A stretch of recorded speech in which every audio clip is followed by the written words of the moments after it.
అందరికీ నమస్తే. నేను మీ హారిక. ఈరోజు మనతో పాటు nutrition specialist K Sujatha Stephen గారు ఉన్నారు.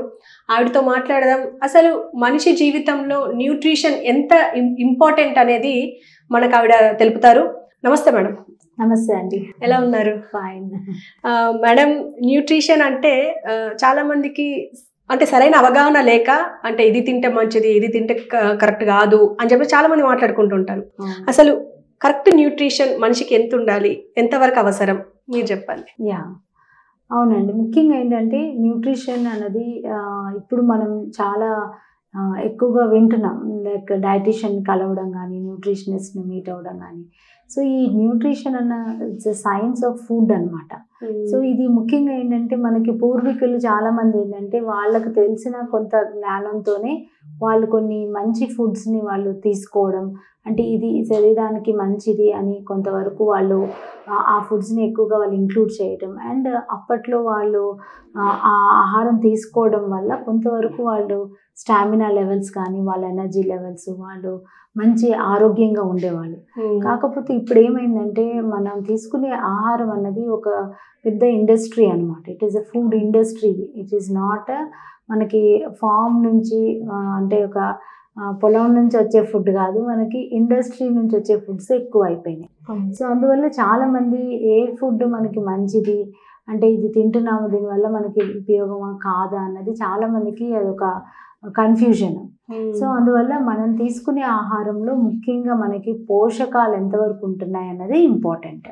సో ఈ పోషకాలు అన్నవి ఏంటంటే మనకి న్యాచురల్ ఫార్మింగ్లో సాయిల్ నుంచి కొంతవరకు, ఆ పర్టికులర్ ఫుడ్స్ సీడ్స్ నుంచి వచ్చే పోషకాలను బట్టి మనం తీసుకునే ఫుడ్స్ కానీ, అంటే ఫ్రూట్స్ కానీ, వెజిటబుల్స్ కానీ, గింజలు కానీ, ఇవన్నీ కూడా మనకి నేల నుంచి వస్తాయి కాబట్టి ఆ పోషకాలు వాటి ద్వారా వస్తాయి కాబట్టి అవి మనం తగినంత మన శరీరానికి తీసుకోవడం వల్లనే మనం ఎన్నో రకాలైన జబ్బుల నుంచి మనం కాపాడుకోవడం జరుగుతుంది. సో అందువల్ల ఈ పోషకాలు అన్నవి మనకి దొరికేవి ఫ్రూట్స్, వెజిటబుల్స్, గింజలు, ప్లాంట్ ఫుడ్స్ నుంచి, యానిమల్ ఫుడ్స్ నుంచి దొరుకుతుంటాయి.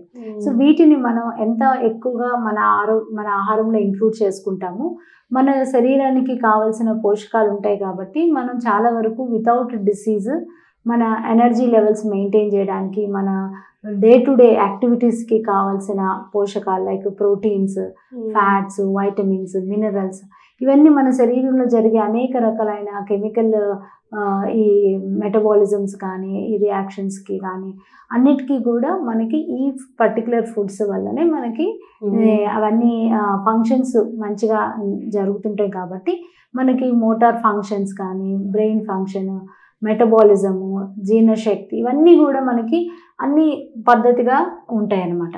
సో అందువల్ల ఈ పోషకాలను మనం ఎంత తీసుకోవాలన్నది మనకి ICMR వాళ్ళు మనకి కొన్ని రికమెండెడ్ డైటరీ అలవెన్సెస్ అని ఇచ్చారు.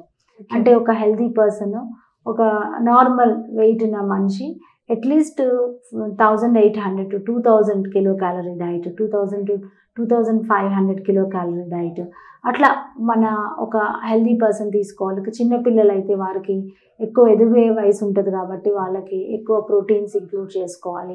అలానే ఒక ప్రెగ్నెంట్ ఉమెన్ అనుకోండి, ప్రెగ్నెంట్ ఉమెన్ క్యారీయింగ్ ఉంటుంది, బేబీకి కూడా కావాల్సిన న్యూట్రియంట్స్ ఉంటాయి, వాళ్ళు కొంతవరకు ఎక్స్ట్రా క్యాలరీస్, ఒక 500 ఎక్స్ట్రా క్యాలరీస్ తినాలి అని, ఎక్స్ట్రా ప్రోటీన్ తీసుకోవాలని, ఇలా మనకి ఈ RDA అనేది రికమెండేషన్స్ ఇస్తారనమాట.